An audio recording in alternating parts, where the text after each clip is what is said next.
गुरुपौर्णिमा 2025 गुरुचरित्र पारायण सप्ताहाचे नियम आणि महत्त्व. गुरुपौर्णिमा जवळ येत असताना अनेक दत्तभक्तांना गुरुचरित्र पारायण करण्याचा संकल्प करण्याची इच्छा असते. यावर्षी 10 जुलै 2025 रोजी गुरुवारी गुरुपौर्णिमा येत असल्याने या दिवसाचे महत्त्व अधिक वाढले आहे.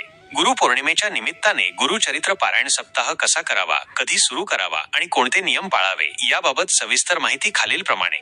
गुरुपौर्णिमा कधी आहे? आषाढी एकादशी झाल्यानंतर 10 जुलै 2025 रोजी गुरुपौर्णिमा आहे. 9 जुलै 2025 रोजी मध्यरात्री 01:36 आषाढ पौर्णिमा प्रारंभ होणार असून 10 जुलै 2025 रोजी उत्तर रात्र 02:06 आषाढ पौर्णिमा समाप्त होणार आहे. गुरुवारी गुरुपौर्णिमा असल्याने या दिवसाचे महत्त्व अनेक पटींनी वाढले आहे. गुरुचरित्र पारायण सप्ताह कधी सुरू करावा? गुरुचरित्राचे सप्ताह पद्धतीने पारायण करायचे असल्यास गुरुपौर्णिमेला संपूर्ण पारायणाची सांगता व्हावी अशा प्रकारे नियोजन करणे आवश्यक आहे. यानुसार शुक्रवार 4 जुलै 2025 रोजी गुरुचरित्र पारायणाची सुरुवात करावी लागेल.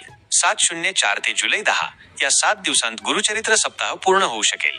गुरुचरित्राचे स्वरूप आणि महत्त्व. श्री गुरुचरित्र हा ग्रंथ महाराष्ट्रात वेदांइतकाच मान्यता पावलेला आहे.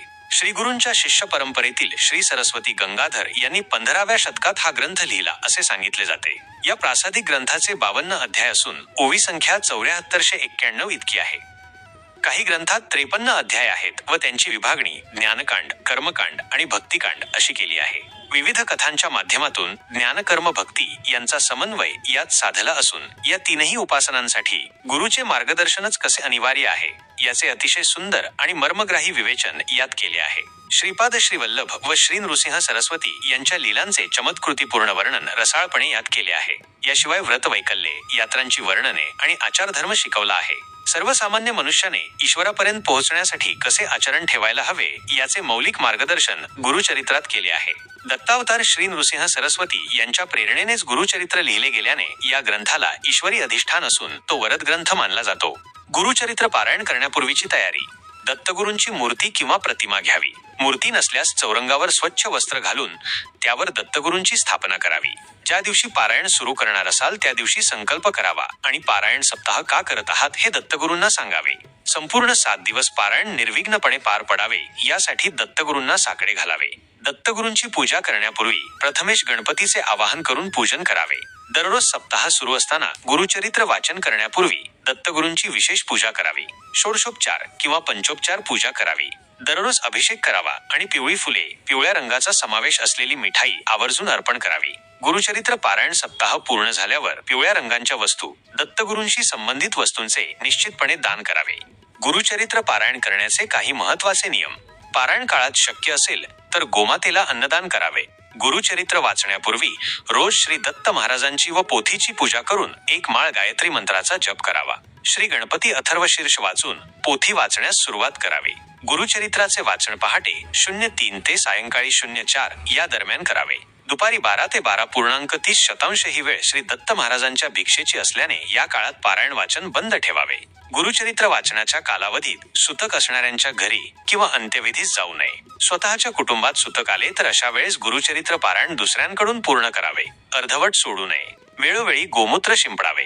गुरुचरित्र सप्ताह कालावधीत रोज सकाळी व सायंकाळी गुरुचरित्राच्या पोथीस धूप, दीप, नैवेद्य दाखवून आरती करावी. शक्य झाल्यास तिन्ही सांजेला श्री विष्णू सहस्रनामाचे पठण करावे. वाचन नेहमी एका लयीत, शांत व सुस्पष्ट असे असावे.